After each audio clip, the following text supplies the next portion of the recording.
함께 은혜 받으실 하나님의 말씀은요, 마태복음 18장 19절에서 20절의 말씀, 우리 다 같이 말씀을 함께 봉독하시겠습니다. 진실로 다시 너희에게 이르노니 너희 중에 두 사람이 땅에서 합심하여 무엇이든지 구하면 하늘에 계신 내 아버지께서 그들을 위하여 이루게 하시리라. 두세 사람이 내 이름으로 모인 곳에는 나도 그들 중에 있느니라. 아멘. 현대인의 성경에서는 이렇게 좀 더 풀었습니다. 내가 다시 말한다. 너희 중에 두 사람이 땅에서 마음을 같이하여 무엇이든지 구하면 하늘에 계신 내 아버지께서 이루어 주실 것이다. 두세 사람이 내 이름으로 모인 곳에는 나도 그들 가운데 있다. 아멘. 할렐루야. 오늘 이곳에 주님의 성령께서 우리와 함께하고 있음을 믿음으로 선포합니다.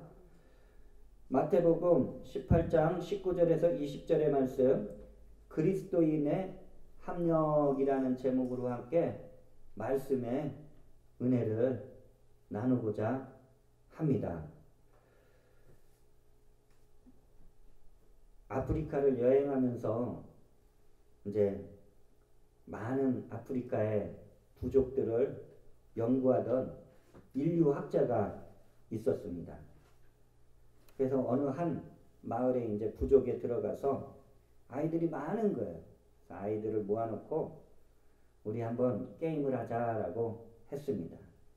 그래서 그 지역에서 아프리카에서는 좀 구하기 힘든 딸기를 한 바구니 준비해가지고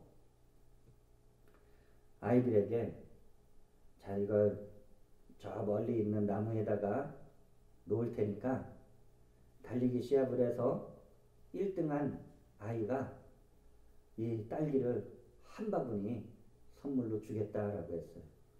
그래서 아이들이 얼마나 딸기가 먹고 싶었겠어요. 이건 돈 주고도 살 수 없는 귀한 딸기라서 저거를 1등하면은 먹을 수 있는 것이 너무 좋은 거예요. 아이들이 신나서 모두 다 달리기를 하겠다고 딱 준비를 했어요. 그리고 나서 출발 신호를 딱 알리자 아이들이 그냥 바람같이 쉥 달려나가는 것이 아니고 아이들이 달려가지 않고 저마다 서로 손에 손을 잡고서 동시에 달려가는 거예요. 그 동시에 달려가서 나무 밑에 있는 딸기를 보고 모두 다 하나씩 한 입에다 다 넣고서 그리고 동시에 또 달려왔습니다. 이 인류학자가 궁금한 거예요. 아니 얘네들은 왜 같이 손을 잡고 달려갔다가 저렇게 기쁘게 딸기를 다 같이 똑같이 나눠서 이렇게 먹었냐. 그래 궁금해서 아이들한테 물어봤어요. 왜 그런 거냐 그랬더니 아이들이 모두 다 한 목소리로 아프리카 말로 이렇게 표현했어요. 우분투라고 이렇게 표현을 했어요. 그리고 나서 한 아이가 이렇게 설명을 해주는 거예요. 다른 아이들이 1등을 못하면은 다 슬퍼하잖아요. 근데 내가 1등 했다고 좋을 것이 없기 때문에 우리는 다 같이 손을 잡고 다 같이 달려가서 이렇게 모두 다 딸기를 맛있게 맛볼 수 있었다라고 말을 했습니다. 여러분들 함께 협력하면 이 작은 것도 풍성히 나눌 수가 있는 줄 믿습니다.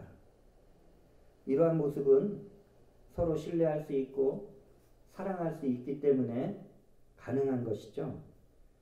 반면에 아무리 많이 좋은 것을 쌓아놓아도 이것을 혼자 독차지하고 같이 있는 사람들과 협력하지 않으면은 결코 행복하지를 않다라는 것입니다.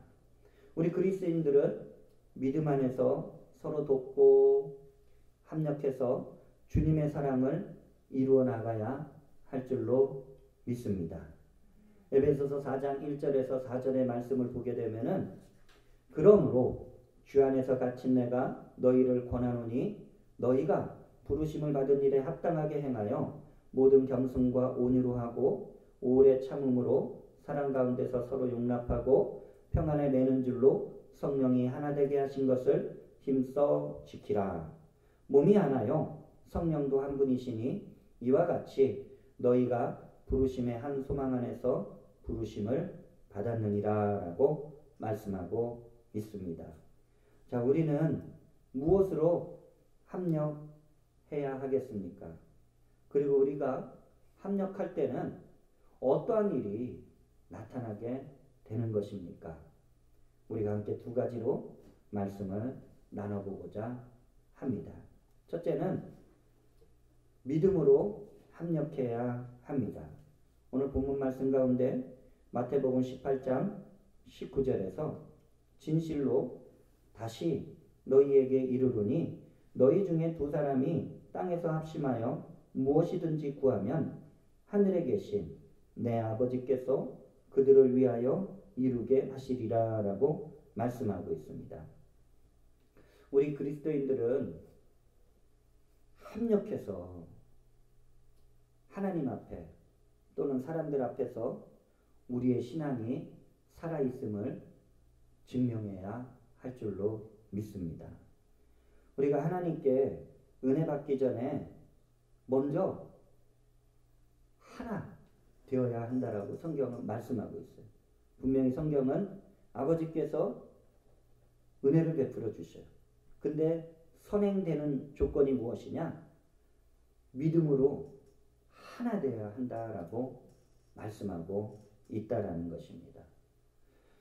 다니엘서를 우리가 읽어보면 다니엘서 3장에서 보면은 아주 바벨론이라는 아주 큰 제국을 건설한 느부갓네살 왕이 등장합니다. 이 느부갓네살 왕이 이게 엄청난 나라들을 다 지배하게 되니까 이 권력이 얼마나 아주 하늘 높은 줄 몰랐어요. 그러니까 자기 마음대로 자기 법대로 하면은 다 이루어진다라고 믿었어요.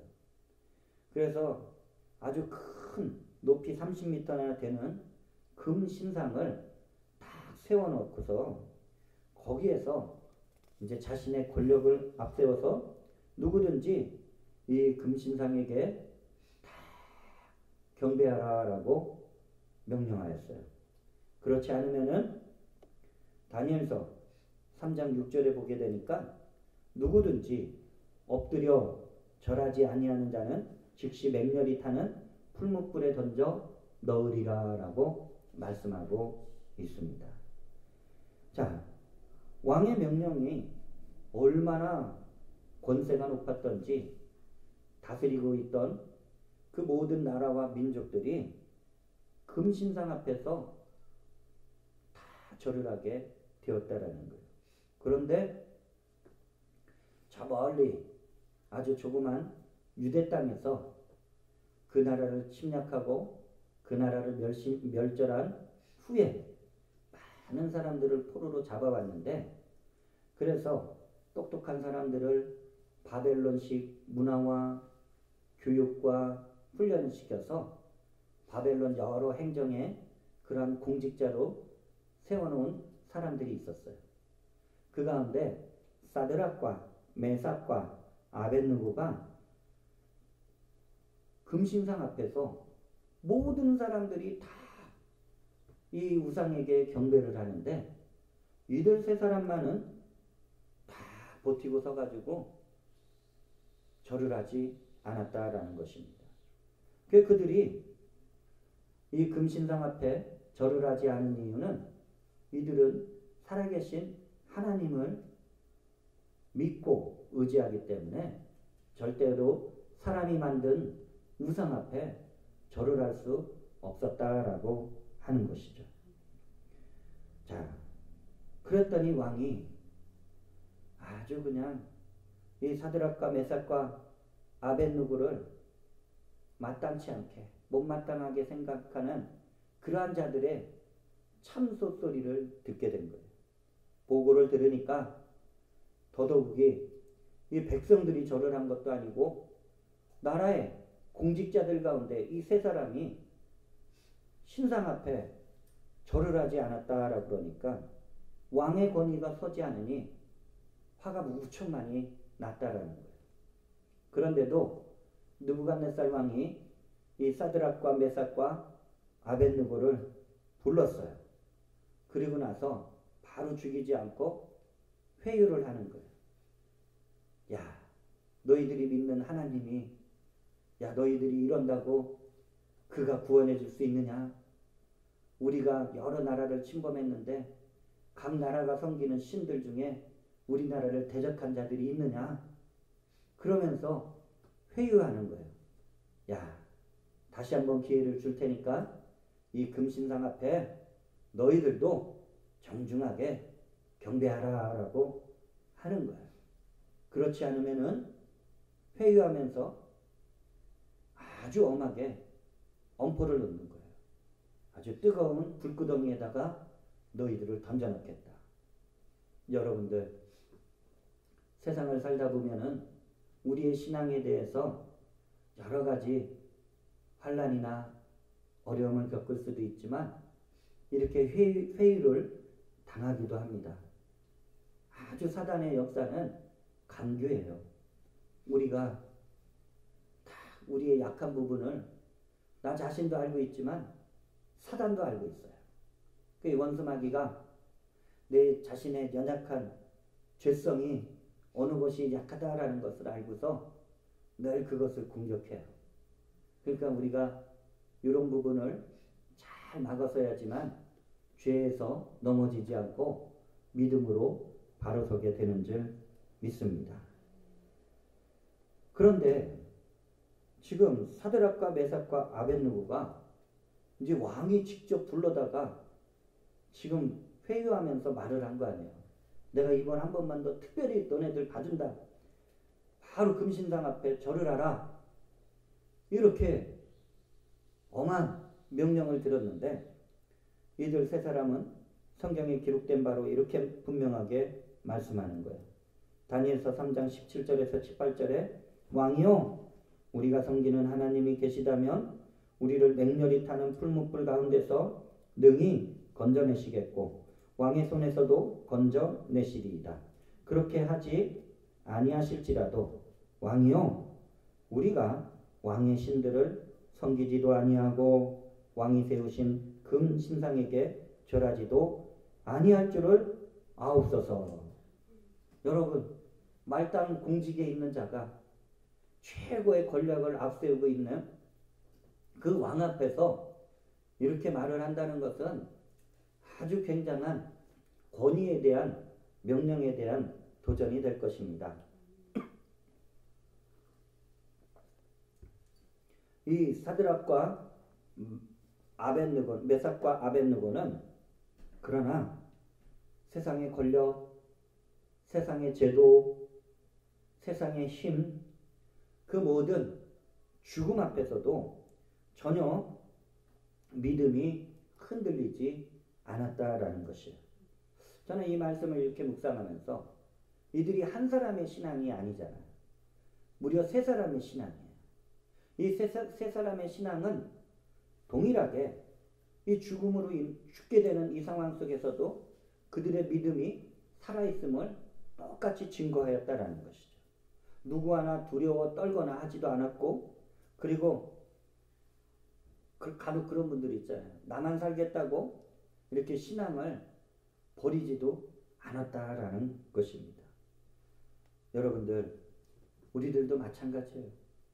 우리들도 지금 이 시대를, 이 세대가 지금 어떻게 흘러가는지 분명히 분별해야 될 줄로 믿습니다. 권력 앞에서 살아있는 믿음으로 하나 되어 있는 이 사드락과 메삭과 아벳느고와 같은 그러한 믿음이 우리에게도 세워져 있어야 될 줄로 믿습니다. 그들은 아주 든든하게 연합한 거예요. 믿음으로 하나 되어 있는 것을 보여줍니다. 하지만 이 느부갓네살 왕의 입장에서는 얼마나 이게 당황스러웠겠어요. 자신이 직접 불러다가 이 공직자에 대해 지금 말을 한 거잖아요. 이렇게 해라 했는데도 왕의 명령이 전혀 먹히질 않으니까 무시당했다고 생각하죠. 사람들이 무시당하면 분노하게 되죠. 그래서 그들을 산채로 결박해서 풀무불에 던져 넣었다라는 것입니다. 얼마나 그 불길이 뜨거웠으면 이 사드락과 메삭과 아벳느고를 그냥 불 속에 던지려던 왕의 부하들이 불에 타서 죽었다라는 거예요.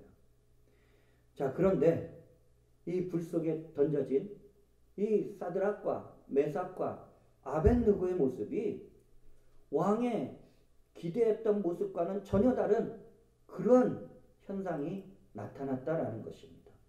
분명히 불 속에 던졌는데, 그것도 산채로 결박해서 던졌는데, 이 느부갓네살 왕이 자세히 보니까 이들의 결박은 다 풀어져 있고, 그들이 고통을 하거나 신음을 하거나 괴성을 말하거나 불에 타서 죽는 것이 아니라 그들은 자유롭게 불 가운데를 다니고, 더 놀란 것은 분명히 3명을 던져 넣었건만 그 불 속에서는 다른 한 사람이 그들과 함께 하면서 아주 기쁨으로 그리고 은혜로 자유로움을 보게 되었다라는 것입니다. 얼마나 놀랐겠어요. 왕 자신보다도 더 놀라운 이러한 일을 보게 되니 얼마나 깜짝 놀랐겠습니까? 여러분들, 왕이 놀래서 그들을 불러냈어요. 사드락과 메삭과 아벳느고야, 너희들 이제 나와라. 그랬더니 이들이 불 속에서 당당하게 걸어 나왔다라는 것입니다. 그런데 그들의 모습을 보니까 불에 타는 흔적도 없고 끓음도 없고 머리털 하나조차 불에 어떠한 해를 받지 않았다라는 것입니다. 왕은 그제서야 이 사드락과 메삭과 아벳느고가 믿는 이 살아계신 하나님의 능력을 직접 보게 되었고 깨닫게 된 줄 믿습니다. 그러니까 자신의 권력도 안 통하는 거예요. 그러니 이들을 오히려 죽이려 했었던 이들을 바벨론의 모든 행정을 다스리는 아주 높은 관직을 내려주었고, 나아가 바벨론이 다스리고 있던 많은 나라와 민족들에게 공고문을 딱 써가지고 이들이 믿는 하나님을 경솔히 여기는 자들을 엄벌에 처하도록 아예 법을 만들어 버렸다라는 것입니다. 여러분들, 믿음은 각자 세워야 돼요. 하지만 이 세워진 믿음이 또한 서로 믿음과 믿음으로 서로 합력해야 튼튼해져서 흔들리지 않고 끊어지지 않고 하나님의 이름의 영광을 나타나게 될 줄로 믿습니다. 전도서 4장 12절을 보게 되면 한 사람이면 패하겠거니와 두 사람이면 맞설 수 있나니 세 겹줄은 쉽게 끊어지지 아니하느니라 라고 말씀하고 있어요. 세 겹줄은 끊어지지 않아요. 그 힘은 엄청나요. 그러니 내가 보기에 아무리 나의 믿음이 작아 보이기도 하고 연약해 보인다 그래도 우리 믿음 갖고 있잖아요. 하나님 앞에 살아있는 믿음 갖고 있는 줄 믿습니다. 그래서 서로 믿음으로 합력해서 하나님께 받은 귀한 직분과 사명을 능히 감당하는 저와 여러분이 되시길 주의 이름으로 축원을 드립니다. 두 번째, 합력하는 곳에 살아계신 주님께서 우리와 함께 하심을 분명히 우리는 믿을 수 있습니다. 마태복음 18장 20절에 두세 사람이 내 이름으로 모인 곳에는 나도 그들 중에 있느니라 라고 말씀하고 있어요. 여러분들, 우리 만왕의 왕이신 우리 예수님께서 우리 성도들을 언제 기뻐하시겠어요? 믿음으로 서로 돕고 합력하면은 참으로 기뻐하시는 줄 믿습니다. 예배의 자리에 함께하고, 기도의 자리에 함께하고, 찬송의 자리에 함께하고, 더 나아가 복음을 전하는 자리에 함께하면 얼마나 기뻐하시는지 모릅니다. 비록 두세 사람의 아주 작은 규모의 그러한 성도들이 모였다 해도 믿음으로 하나 되어 있기 때문에 주님은 그 자리에 함께 하시고 은혜와 능력을 베풀어 주시는 줄 믿습니다. 우리가 에스더서를 보게 되면은, 자, 아까는 바벨론의 느부갓네살 왕이 나왔지만 이번에는 이 바벨론에 끌려갔던 이 유다 사람들이 바벨론 제국도, 그 엄청난 권력을 자랑했던 제국도 망해버렸어요. 그리고 새로운 제국이 또 세워졌어요. 이제 바사 제국이 세워져서 아직까지 고향으로 귀환할 수 없었기 때문에 제국은 바뀌었지만 바사 제국에서 생활하던 가운데 아주 큰 죽음의 위기를 벗어난 사건을 기록하고 있다라는 것입니다. 이 바사의 아헤수에로 왕이 이제 많은 이제 지방 행정을 관리하기 위해서 내각의 총리를 하만이라는 사람을 딱 세웠어요. 자, 그런데 이 하만이 이스라엘 민족과 있어서는 아주 불편한 관계가 지속되었다라는 것입니다. 언제부터냐? 이스라엘 백성들이 출애굽하는 그 시점에서부터 아주 이 하만 그 조상들 아말렉 족속과 이스라엘 백성하고는 아주 그냥 상극을 이루었다라는 거예요. 왜냐하면 이들이 출애굽하는 과정 속에서 이스라엘 백성들의 뒤를 교묘하게 쫓아와서 그 광야길에서 어린 부녀자들, 또 어린 아이들, 그리고 노약자들, 그냥 광야길에 지쳐서 그 대열에서 이렇게 뒤처질 때 이러한 연약자들을 그냥 공격해가지고 살인하고 빼앗고 했었다는. 그런데 하나님이 보시기에 이 아말렉 족속이 참으로 보기에 너무 비열한 그런 민족이다라는 거예요. 우리나라 사람들도 아직까지 일본에 대해서 이렇게 좋은 감정을 갖고 있지는 않지만, 여러분, 우리 그리스도인들은 오히려 일본을 불쌍히 여기고 정말 그들이 모두 다 예수님을 믿고 하나님 앞에 귀하게 쓰임받는 나라와 민족이 될 수 있도록 우리는 기도하고 복음을 전해야 될 줄로 믿습니다. 우리나라 사람들이 비록 일본에 그런 많은 침략과 억압을 당했지만, 여러분들 일본한테만 당했습니까? 중국한테는 엄청나게 당했지 않아요? 역사적으로 보면은. 그리고 많은 나라들에게 침략을 받았어요. 그러니까 누구 한쪽만 이렇게 그냥 원수같이 여기는 것이 아니라 우리는 오히려 지금 이 시대에 외교적인 역량을 발휘해서 우리를 힘들게 하고 우리를 괴롭게 한 나라들을 좀 품어주고, 그리고 그들과 합력할 수 있는 정말 큰 믿음의 나라가 되어야 할 줄로 믿습니다.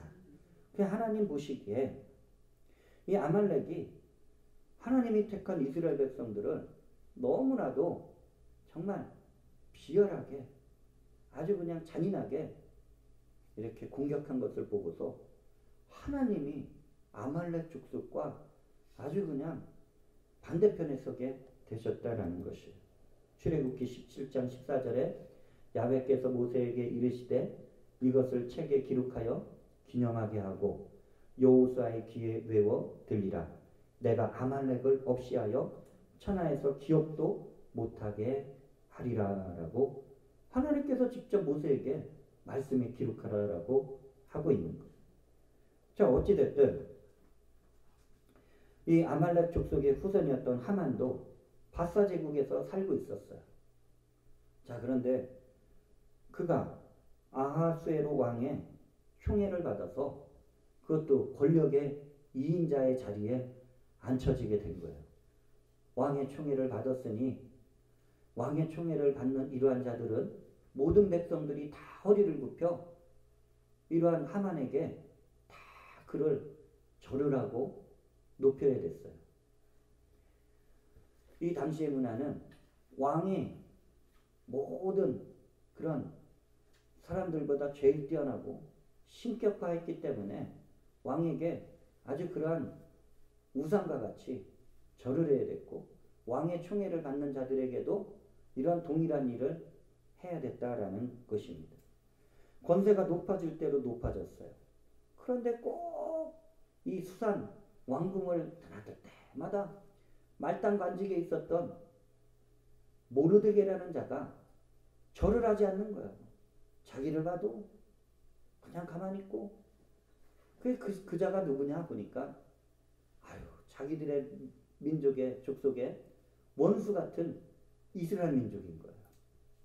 그러니 이 하만이 모르드게가 자기에게 절을 하지 않으니 개인의 감정도 좋지 않았겠지만 이게 또 민족적인 감정도 좋지 않았다라고 우리는 성경을 통해서 깨달을 수가 있는 거예요.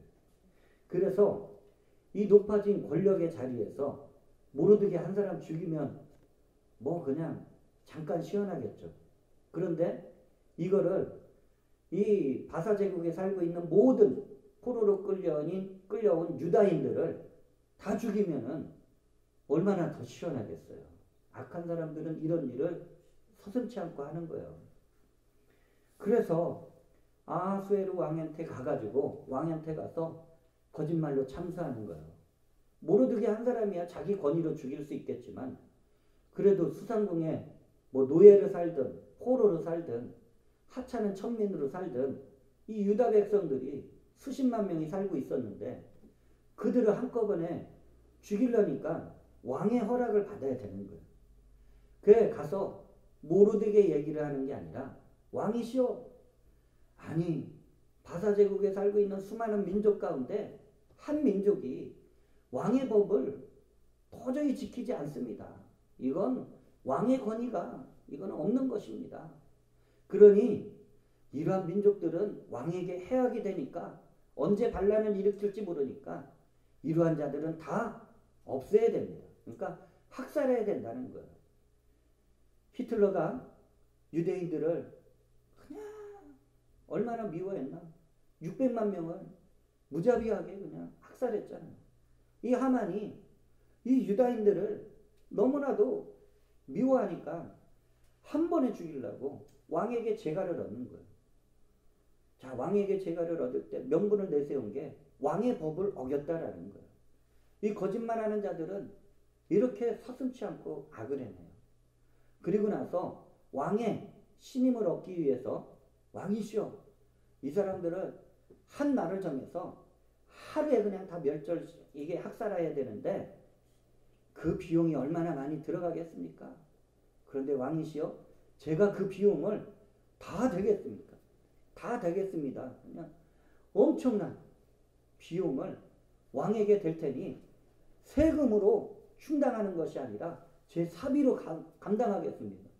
이 왕이 들어보니까 왕의 법을 어기는 이 민족들 없애야 되는데 이 총애를 받는 하만이라는 자가 자기 돈을 그냥 들여서 이 유다 민족이라는 이 사람들을 없애겠다라고 하니까 왕은 손해볼 일이 없죠. 그리고 왕에게 반란을 역모할 수 있는 자들을 없애니 일석이조 아니겠어요? 그래, 그럼 네가 알아서 몇 날 며칠에 죽여라. 다 학살 명령이 찍힌 조서를 다 공포하는 거예요. 여러분들, 이제 유다인들은 몇 달 후에 이제 다 한날에 모든 흩어져 사는 포로지 가운데서 무자비하게 학살을 당하게 된 거예요. 모르드게가 이 사실을 알게 되었습니다. 그래서 당시에 이 왕으로 간택된 에스더에게 급히 찾아가는 거예요. 그리고 에스더의 그 신하 가운데 한 사람을 불러서 여보시오, 왕비에게 빨리 말하시오. 우리 유다인들이 얼마 후면은 아주 무자비하게 대학살에 큰 희생을 치르게 됐으니 우리 왕비인 에스더가 왕에게 가가지고 이런 잘못된 일이고 우리 유다 백성들이 왕의 법을 어긴 일이 없으니 빨리 이러한 명령이 철회될 수 있도록 왕비가 좀 힘을 써주십시오 라고 이렇게 긴급하게 소식을 알리는 거예요. 처음에 에스더가 안 된다 그러죠. 왕이 허락하지 않으면 아무리 왕비라도 왕의 면전 앞에 나갈 수가 없는 거예요. 그럼 다 죽이게 되어 있어요. 그러니 에스더가 나 나가면 죽어요. 허락 없이 나가면 죽어요. 그랬더니 모르드게가 막 그러잖아요. 야, 네가 이때를 위해서 왕비의 자리에 있지 않냐. 야, 죽는 게 무서우냐. 네가 안 하면 다른 사람을 통해서라도 하나님이 구원을 베푸실 것이야. 그러니까 에스더가 정신이 바짝 나가지고 이렇게 말하지 않습니까?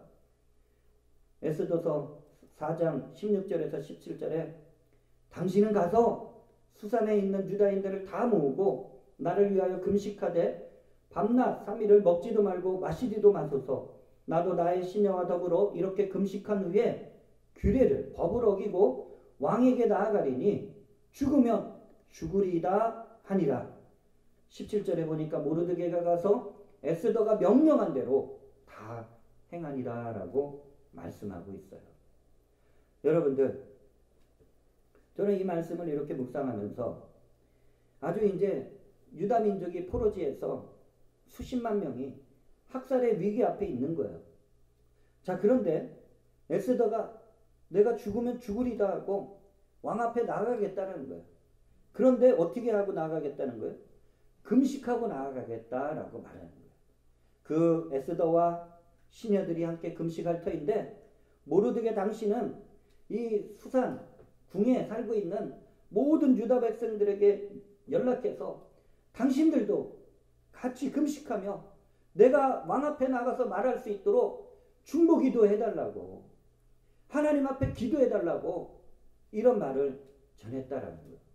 그런데 모르드게가 에스더가 명령한 대로 다 가서 그대로 행했다라는 것입니다. 여러분, 우리들 이렇게 생각할 수 있는 거예요. 유다인들이 갑자기 영문도 모른 채 그냥 딱 대자보가 붙은 거예요. 몇 달 후에, 몇 날 몇 시에 유다인들은 다 죽여도 된다. 그 재산을 다 가져가도 된다. 그 유다인들이 어째서 이런 일이, 어떻게 이런 일이, 그러다가 보면은 야, 누구 때문에 우리가 죽게 됐대. 아니 또 무슨 일 때문에 우리가 죽게 됐대. 그런 소식 안 들리겠어요? 그러면 어떻습니까? 서로 원망할 수도 있고 비방할 수도 있죠. 아유, 내가 저 사람 때문에 우리 가족 다 몰살당하게 됐네. 이렇게 원망하지 않았을까요?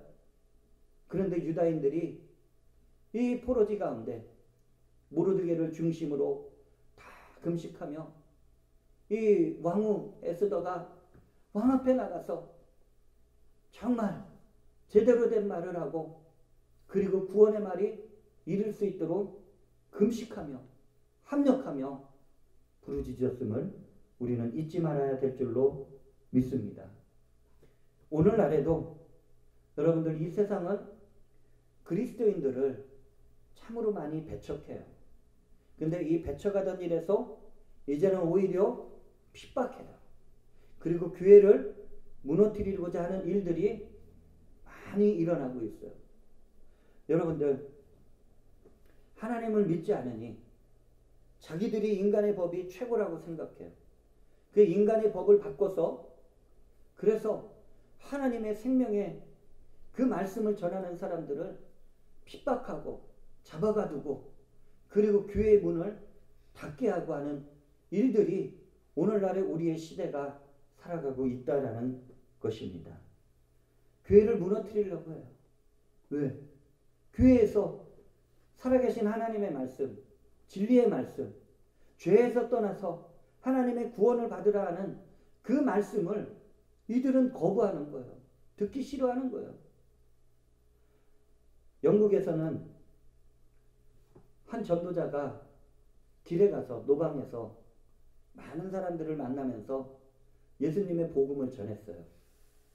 그런데 누군가가 경찰에다 신고를 했어요. 그리고 나서 그 많은 사람들 가운데 영국은 거진 이슬람 사람들이 많이 이민 와 있죠. 유럽 자체가. 그러니까 무슬림을 혐오했다고. 그러니까 오늘날로 보면은 차별했다고. 뭐 상처를 줬다고 신고를 당한 거예요. 그래서 예수 믿으라고 전했는데 경찰들이 들이닥쳐서 폭력을 행사하고 그리고 수갑을 채워서 연행해 갔다라는 것입니다. 여러분들, 복음을 전하는 것이 그렇게 위법한 것은 아니죠. 사람들한테 예수님을 믿으라고 전하는 이 표현의 자유도 있고. 그런데 이 인간의 법이, 세상 법이 바꿔버리니까 복음을 전하는 것도 죄가 되고 복음을 전하는 것도 사람들에게 미움을 받고 하는 시대가 지금 이 시대가 도래했다라고 우리는 알고 있는 거예요. 에스더가 금식을 하고 드디어 왕의 그 규례를 어기고 왕이 부르지 않았는데 왕을 찾아갔어요. 하지만 하나님의 귀한 은혜로 왕이 에스더가 이게 법을 어기고 찾아왔건만 허락을 했어요. 무슨 일인가? 그랬더니 에스더가 내가 큰 잔치를 이게 준비했는데 왕과 또 이렇게 총리가 되는 하만을 함께 초청하고 싶습니다. 와서 큰 잔치를 기쁘게 즐기시라고 초대를 했어요. 그 왕이 그러냐고. 그래 가가지고 에스더가 준비한 큰 잔치에 아주 큰 즐거움과 기쁨을 누렸어요. 그 왕도 알죠. 이 법을 어기면서까지 이런 일을 한 것을 보면 왕비가 무언가 할 말이 있는 거예요. 그래서 왕비에게 말하는 거예요. 자, 무슨 말이 하고 싶은데 나에게 말을 하라. 내가 나라의 절반이라도 주겠다. 그만큼 이제 왕비에 대해서 크게 신뢰를 하기 때문에 이런 말을 했죠. 그랬더니 에스더가 오늘은 내가 말을 못하는데 내가 내일 다시 잔치를 베풀 터이니 그때 잔치를 즐기시고 그리고 나서 내 소원을 말하겠습니다. 이제 그렇게 했어요. 그랬더니 왕이 그러냐고 기쁨으로 이제 왕궁으로 돌아가서 잠을 자야 되는데 잔치도 즐거웠죠.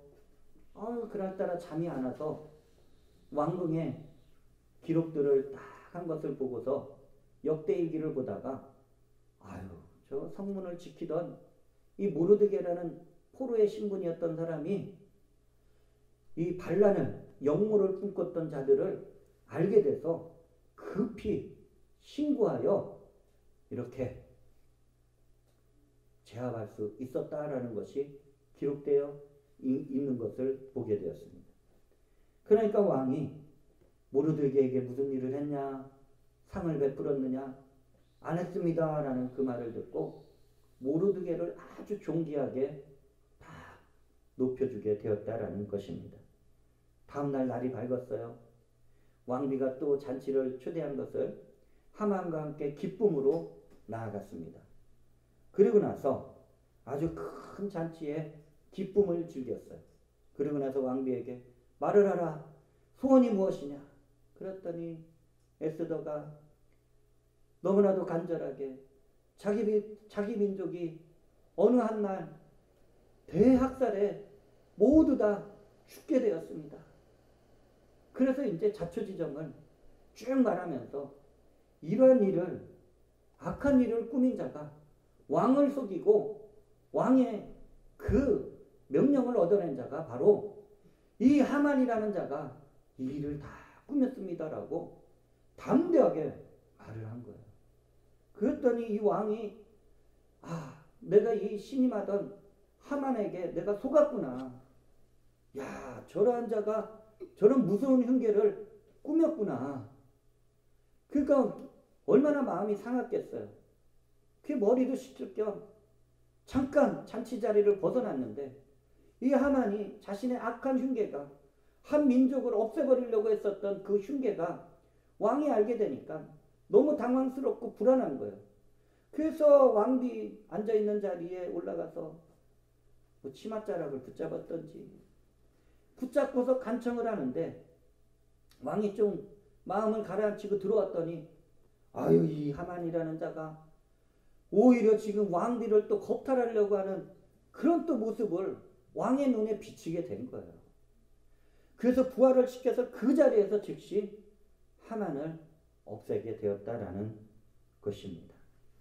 여러분들, 유다인들은 이 에스더와 그리고 또 모르드게와 모든 사람들이 함께 합력해서 금식하며 하나님 앞에 이 구원을 베풀어 달라고 기도했을 때 하나님은 선한 역사를 이루어 나가신 줄 믿습니다.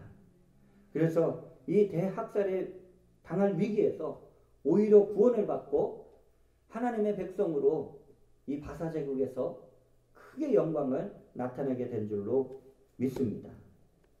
여러분들, 위기가 있어요. 위기는 우리 앞에 여러 모습으로 다가옵니다. 그랬을 때 우리 믿음의 사람들 서로 합력해서 금식하고 기도하며 하나님의 도움을 간절하게 구하고 오히려 하나님 영광 나타내달라고 더욱더 적극적으로 기도해야 될 줄로 믿습니다.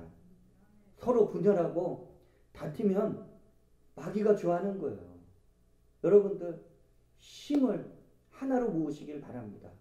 가정에서도 하나 되고 교회에서도 하나 되고 이 나라 이민족 가운데서도 하나 되어야 될 줄로 믿습니다. 또 여러분들 잘 이 분별력을 가져서 죄악된 일에 그리고 안 좋은 일에 그런 자리에 동참하지 않는, 협력하지 않는 귀한 믿음의 사람들이 되시길 주의 이름으로 축원을 드립니다. 우리가 아까 시편 1편 1절을 현대인의 성경으로 읽어보면은 이렇게 표현되어 있어요. 복 있는 사람은 악한 자들의 말을 듣지 않고 죄인들을 본받지 않으며 하나님을 조롱하는 자들과 어울리지 않는다라고 말씀하고 있어요. 여러분들, 왜 복이 있어요? 악한 자들과 함께 있질 않는 거예요. 이 죄인의 무리에 거하지 않는 거예요. 하나님을 조롱하고 하나님의 이름을 망령되이 행하는 자들과 어울리지 않는 거예요. 여러분들, 그러한 은혜가 넘쳐나시길 주의 이름으로 축원을 드립니다. 개개인은 연약하고 힘이 없어 보이지만 기도하고 금식하고 하나 되면 성령께서 함께 하시고 그 놀라운 능력과 은혜를 베풀어 주시는 줄 믿습니다. 그게 바울이 담대히 말하잖아요. 로마서 8장 35절에 누가 우리를 그리스도의 사랑에서 끊으리요? 환난이나 공고나 박해나 기근이나 적신이나 위험이나 칼이랴 라고 담대하게 바울이 외치고 있는 거예요. 여러분들, 하나님의 사랑에서, 영원하신 그리스도의 십자가의 사랑에서 우리를 끊을 만한 외적인 세력은 우리에게 감히 범접하지 못하는 줄 믿습니다. 그런데 믿음이 있어야 돼요. 그리고 믿음으로 하나 되어 있어야 될 줄로 믿습니다. 미국에 가보신 분들은 많은 곳을 여행했겠지만 미국의 캘리포니아에 아주 아름다운 숲인 레이크 우드라는 숲이 이렇게 다 조성되어 있다라고 합니다. 오랜 세월 이 숲이 아름답게 세워져 있는 거예요. 이 화면에도 보시다시피 나무들이 그냥 곱게 자랐어요. 그래서 기본 나무들의 높이가 60-70m예요. 아주 굉장해요. 웬만한 빌딩 한 20층 높이 규모의 이런 나무들이 쫙 자라나서 아름다운 숲을 이루고 있어요. 어떤 나무들은 100m 높이까지 이렇게 자라났다라고 해요. 그 나무들의 또 수령, 이 수명이 2400년 된 나무들도 있다라고 하는 거예요. 얼마나 굵직하고 얼마나 곱게 자라고 얼마나 숲이 울창한지 세계에서 가장 아름다운 숲으로 이렇게 이름이 알려져 있습니다. 그 학자들이 어떻게 이런 아름다운 숲이 조성될 수 있었을까? 이 숲을 연구했는데 오히려 학자들은 아주 깜짝 놀랐다라는 거예요. 이 숲은 절대로 이렇게 상식적으로 보면은 이런 큰 나무들이 자랄 수 있는 환경이 안 된다라는 거예요. 왜냐하면 지질학적으로 보니까 땅속 3m 밑으로는 다 바위들로 안반으로 이 땅이 다 지대가 그렇게 놓여져 있어서 뿌리를 내릴 수 없는 지형이래요. 그럼 이 지금 70m 자라려면 그 뿌리가 땅속으로 100m, 200m 이상 내려가야 되거든요. 그런데 이게 3m 내려가 가지고 어떻게 이런 나무가 자랄 수 있느냐. 학자들이 연구를 해보니까 나무들이 땅속 3m까지는 다 뿌리가 내려갔는데 이 안반이 나오니까 이 돌무더기에서 뚫고 나가지 못하니까 나무들이 밑으로 뿌리를 내리지 않고 3m부터는 옆으로 뻗친 거예요. 좌우 주변으로 엄청나게 뿌리를 옆으로 뻗쳐서 나갔는데 나무들끼리 서로 뿌리가 엉키고 또 엉키고 그러면서 마치 이 숲이 하나의 나무처럼 하나로 연결된 뿌리로 인해서 이 나무들이 자라나고 아름다운 숲을 조성하게 되었다라는 것을 이렇게 연구 결과를 통해서 알려지게 되었어요. 그리고 학자들이 또 깜짝 놀란 것은 뿌리들이 서로 이렇게 연결되어 있는데 개중에 연약한 나무들도 있더래요. 그런데 왜 이 나무들이 죽지 않고 이렇게 잘 자랐을까 보니까 건강한 나무의 뿌리들이 이 연약한 나무의 뿌리에다가 자기의 영양분을 옮겨주더라라는 거예요. 여러분, 나무들도 연약한 자들을 표현이 좀 그럴까요? 긍휼히 보고 서로 협력해서 좋은 것을 주는 거예요. 이러니까 이 캘리포니아가 해변 지역 아니겠어요? 엄청난 강한 태풍이 엄청난 토네이도가 불어올 때 이 나무의 숲은 서로 뿌리마다 연결되고 합력해서 그 강한 태풍도 이겨내면서 이런 아름다운 그런 숲을 조성해 왔다라는 것을 우리에게 말씀하고 있습니다. 우리 그리스도인들도 믿음의 뿌리를 내려야죠. 주님께 내려야 됩니다. 그리고 이 믿음을 갖고서 서로 합력하는 은혜가 있으시길 주의 이름으로 축원을 드립니다. 교회에서 주의 종들과 성도들이 합력해서 주님 사명 감당하게 하여 주시옵소서. 이 그리스도인으로서의 사명 감당할 수 있도록 능력 주시옵소서. 우리 자녀들 하나님의 자녀들로 세워 주시옵소서. 이렇게 기도해야 될 줄로 믿습니다. 가정에서는 부모와 자녀들이 합력해야 되는 거예요. 서로 손을 맞잡고 함께 기도하고 힘을 합쳐야 될 줄로 믿습니다. 또 직장에 나가고 사업장에 나가고 학업의 터전에 나가는 우리 가족들, 아버지 직장에서 동료들과 하나 되고 사업의 터전에선 또 직원들과 하나 되고 학업에 나간 자녀들은 같은 동급생들과 하나 되는 그러한 축복의 통로가 되시길 주의 이름으로 축원을 드립니다.